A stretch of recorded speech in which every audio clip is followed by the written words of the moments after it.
చూడండి మంచిగా సాఫ్ట్గా ప్లఫీగా వచ్చినాయండి. ఇలా ఆవిరి మీద ఉడికించుకోవాలండి. చూడండి ఎట్లా ఫ్లఫీగా వచ్చాయో. తర్వాత గ్యాస్ వెలిగించుకొని ప్యాన్ పెట్టుకొని ఆ ప్యాన్లో 1 కప్ ఆయిల్ వేసుకొని ఈ ఎగ్ పీసెస్ని దాంట్లో వేసుకొని ఫ్రై చేయాలి.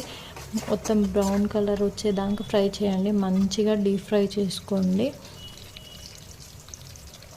చూడండి ఈ విధంగా ఫ్రై కావాలి, కలర్ వచ్చేదాకా.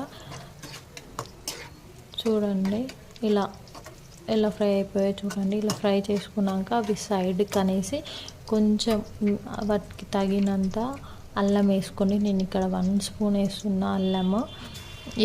చికెన్లో అల్లం ఫ్లేవర్ బాగుంటుంది, కానీ ఎగ్లో కొంచెం